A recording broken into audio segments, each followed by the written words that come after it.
자, 함께 따라하겠습니다. 좀 긴데요. 오늘도 내가 여전히 강건하니 이 산지를 내게 주소서. 오늘도 내가 여전히 강건하니 이 산지를 내게 주소서. 선거를 앞두고 우리가 갈렙이라고 하는 또 귀한 인물을 함께 묵상하면서 우리의 마음을 새롭게 하는 시간을 가지기를 원합니다. 오늘 우리 교육부서도 함께 예배를 드리기 때문에 어, 얼마나 우리가 집중을 잘 할 수 있을지 모르겠습니다. 어제 설교를 준비 계속하다가 한 절반 가까이를 제가 이렇게 지웠습니다. 길게 하면 안 되겠다 생각해서 다 준비하고 다듬다가 나중에 막 줄이는데 저녁까지 시간을 또 할애를 해서 짧게 말씀을 나누고자 합니다. 우리가 이렇게 때가 되면 늘 익숙해져 있는 것 같지만 또 새로운 일꾼을 뽑는 시간이 되면 또 교회가 마음이 두근두근하고 또 온 성도들이 기대하는 또 기도하는 그런 시간이 아닌가 생각을 합니다. 그래서 지난 한 주간에도 우리가 새벽을 함께 나와서 많은 분들이 함께 기도했죠. 하면서 우리는 어떤 인물을 묵상을 했습니까? 느헤미야를 묵상했습니다. 느헤미야의 이야기가 우리 마음에 많은 그런 울림과 가르침을 주지 않았을까 생각하는데요. 먼저 저 자신부터 느헤미야를 이렇게 묵상하면서 회개도 많이 했고 또 새로운 다짐도 하는 시간이 되었습니다. 하나님의 그 놀라운 역사가 그 한 사람의 마음, 하나님을 향한 마음, 하나님의 백성을 향한 가슴 아파하는 그 마음 하나 보시고 하나님이 놀라운 구원의 역사를 이루셨다는 거죠. 바벨론의 포로로 잡혀가서 페르시아 시대가 되고 스룹바벨 때 1차 포로가 돌아오고 그리고 에스라 때 2차 포로가 돌아오고 그리고 느헤미야 때 3차 포로가 돌아오는 이런 과정을 통해서 이스라엘을 재건하시는 그 하나님의 역사가 그 한 사람의 마음 때문에 시작된다는 걸 볼 때 참 놀랍다. 그런 가운데 오늘날 시대가 이렇게 변하는데 과연 하나님의 교회는 또 어떤 모습을 가져야 되는가를 생각해 봅니다. 정치권에서조차도 이제 AI를 엄청나게 지금 강조를 하고 있죠. 그만큼 우리는 크게 느끼지 못하지만 이 시대가 그 엄청난 속도와 발전 가운데 있다는 것을 우리는 알아야 되고 그런 가운데 교회는 과연 생존할 수 있을까 하는 그런 두려움조차 우리에게 밀려오는 그런 시간 속에서 우리는 무엇을 준비해야 되는가를 깊이 생각을 하게 됩니다. 이럴 때 우리에게 필요한 것은 어떤 새로운 지식, 신지식 또는 뭐 새로운 무장, 신무기 이런 게 아니라 우리의 믿음을 새롭게 하는 것이다는 거죠. 이것밖에 우리에게 주어진 답은 없습니다. 왜냐하면 믿음이라는 것은 모든 시대를 읽어내는 능력이 있고 또 모든 시대를 이끌어가는 구원의 능력이 있기 때문에 우리는 언제까지나 우리의 믿음을 새롭게 하는 것이 필요하다. 그죠?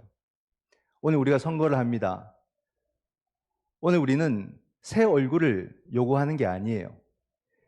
여기에 있는 얼굴도 외에 또 다른 얼굴을 요구하는 게 아닙니다. 함께 온 우리 공동체 속에서 믿음을 새롭게 하는 사람, 그 믿음을 새롭게 하는 사람을 또 우리가 기도하며, 물론 우리 자신이 그렇게 믿음을 새롭게 하고 또 그 믿음을 새롭게 한 사람들을 우리가 찾고 그 사람들을 세우는 귀한 시간이 되어야 하겠다. 다른 데서 답을 찾는 것이 아니라 우리 안에서 답을 찾고 우리 믿음에서 답을 찾는 것, 이것이 우리에게 주어진 지혜로운 길이다, 시간이다, 이렇게 생각이 듭니다. 그런 가운데서 우리는 새벽으로는 느헤미야를 보았고 오늘은 우리가 함께 갈렙이라고 하는 한 인물을 보려고 합니다. 갈렙은 우리가 잘 아는 인물이기도 하고 또는 우리가 잊고 사는 그런 인물이기도 하죠. 이스라엘 백성들이 출애굽하고 그들이 광야를 가기 전에 그들은 곧장 가나안으로 갈 수 있는 그런 시간이 있었어요. 그 시간을 위해서 이스라엘은 각 지파에서 뛰어난 12사람을 선택하게 됩니다. 그리고 그 12사람을 정탐을 보냈어요. 그 가운데 여호수아와 갈렙이 있었죠. 그리고 그들은 가나안으로 들어가서 그 가나안 땅을 정탐을 했습니다. 그리고 돌아왔어요. 근데 여호수아와 갈렙은 믿음의 보고를 드렸고 나머지 10사람은 불신앙의 보고를 드렸던 거예요. 그 불신앙의 보고 때문에 광야 40년이 시작이 됩니다. 그래서 그들은 난데없이 광야를 걷게 된 거예요. 그 험난한 광야를 40년을 걸어요. 그 걷는 가운데서 1세대가 다 죽습니다. 그리고 이제 남은 1세대 중에는 여호수아와 갈렙만이, 모세도 죽었어요. 모세도 못 들어갑니다. 이 세대를 데리고 요단을 건너 가나안으로 들어가서 이제 그 가나안을 점령하는 점령 전쟁을 막 하는 거죠. 수년간에 걸쳐서 전쟁을 합니다. 그게 바로 광야 40년, 가나안 정복 전쟁 5년, 45년의 세월이 흘렀어요. 그런 가운데 지금 여호수아가 요단 동편과 서편의 땅들을 그 백성들에게 지파별로 땅을 분배하는 시간이 되었어요. 그 시간 속에서 오늘 갈렙이 딱 등장을 합니다. 그 45년 동안 이름도 없이 잠잠히 지내던 그 갈렙이 등장을 하는 거죠. 그 갈렙은 어떤 사람이냐면 여호수아에게는 둘도 없는 친구, 동료예요. 그리고 여기 있는 이스라엘 백성들에게는 아버지 같은 존재입니다. 애굽에서의 그 포로 생활을, 노예 생활을 경험을 했었고, 또 출애굽에서 그 광야 40년을 하루하루를 살아가면서 그 백성들과 함께 그 삶을 살아왔고, 그 가운데서 1세대가 다 죽는 것을 광야에서 마지막까지 목도한 사람이고, 그리고 이 세대들을 데리고 가나안 정복 전쟁을 함께 하면서 여기까지 온 인물이 갈렙이라는 사람입니다. 이 갈렙이 그 백성들 앞에서 이야기를 합니다. 내가 지금까지 살아올 수 있었던 이유, 그 이유가 뭔지 아시오? 그것은 바로 하나님의 말씀과 은총 때문이었다.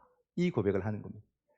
가장 연로한 한 노인이 앞에 나와서 이런 이야기를 하는 것입니다.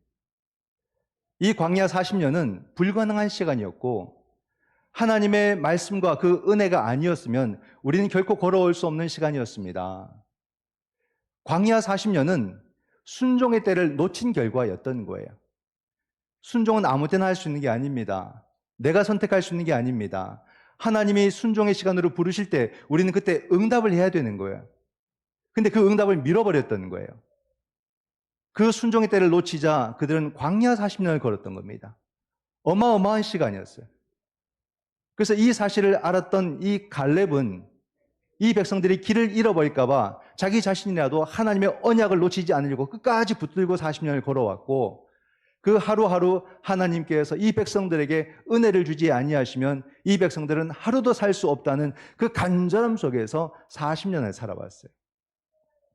하나님의 언약을 놓칠까 봐, 하나님의 은혜를 못 받을까 봐 그 간절함으로 살아온 45년의 세월이에요. 그리고 나이가 많음에도 불구하고 이 젊은 세대들과 함께 가나안 정복 전쟁에도 뒤처지지 않고 앞서가서 정복하고 그런 시간을 가져온 겁니다.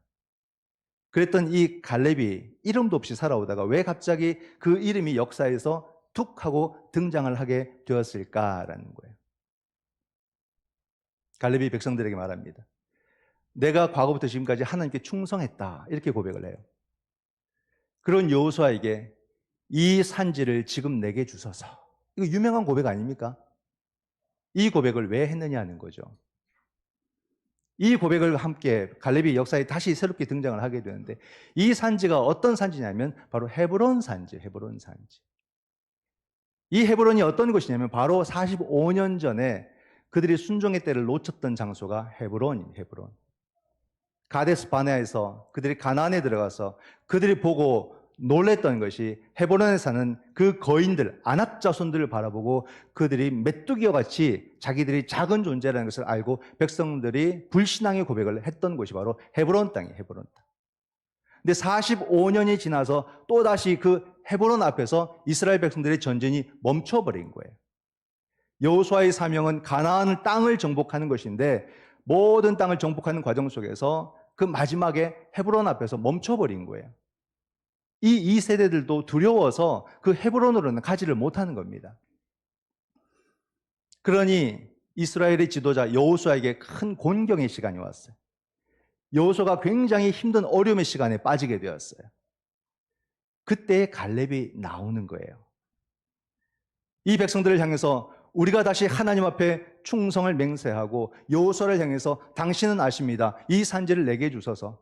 하나님께서 내게 언약하신 그 말씀, 너가 밟는 모든 땅을 내가 너에게 주리라.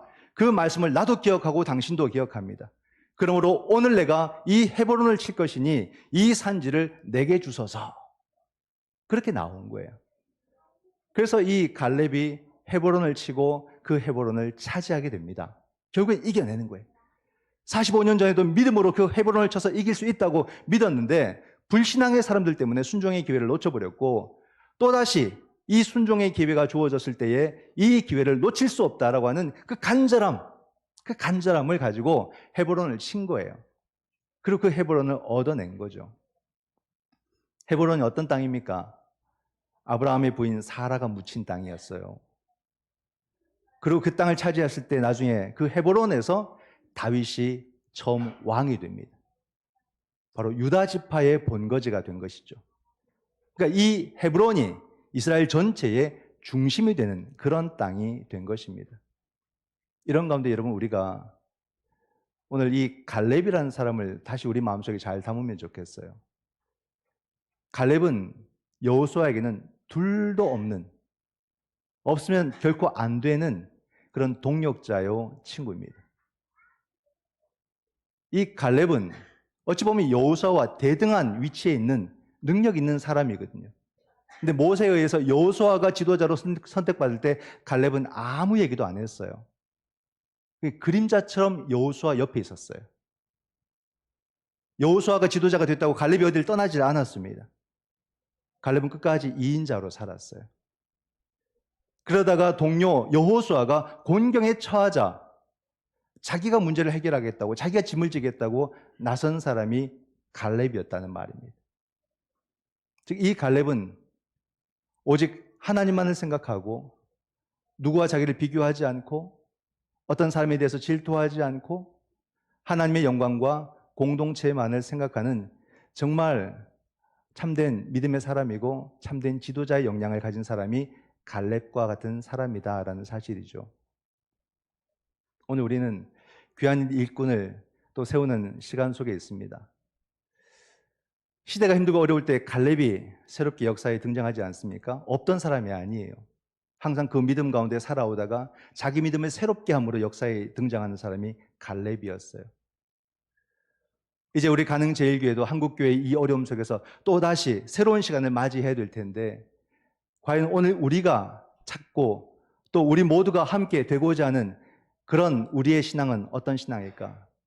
우리가 우리를 새롭게 하는 그런 신앙을 오늘 이 시간을 통해서 우리가 가져야 되는 것이 아닐까? 우리 가능제기를 바라보면서 어떤 공동체보다도 가장 사랑하는 공동체로, 또 이 공동체와 늘 옆에서 함께 하면서 힘들 때나 어려울 때나 떠나지 아니하고 늘 그 자리를 지켜주면서 그 시간을 함께 하고, 우리가 지난주 느헤미야를 보았듯이 느헤미야가 예루살렘이 그 허물어진 성벽과 성문을 향해서 가슴 아파하고 그걸 수치스럽게 여긴 것처럼 이 교회의 그 어려움들을 내 문제를 여기고 내 삶의 문제를 여기고 그것을 위해서 간절하게 기도하는 사람, 그리고 하나님의 영광을 생각하고 우리 공동체를 더 깊이 생각하는 그런 믿음의 사람을 우리가 함께 찾고 세우는 시간이 될 수 있기를 원합니다. 여기서 우리 모두는 어떤 특별한 선출된 사람이 아니라 우리 모두가 믿음을 새롭게 하는 시간이 되기를 원합니다. 우리가 세우는 사람만이 믿음이 새롭기를 우리가 바라겠습니까? 우리 모두가 믿음을 새롭게 함으로써 오늘 이 시대가 찾고 우리 가능제일교회가 찾는 그런 믿음의 일꾼이 되어서 우리 하나님께서 그 순종의 때에 우리 모든 주의 교우들을 하나님께서 쓰시고 사용하심으로써 또 우리 가능제일교회가 주 안에서 크게 성장하는 그 은혜의 시간을 우리 모두가 맞이할 수 있기를 주님의 이름으로 축원을 드립니다. 아멘. 기도하겠습니다.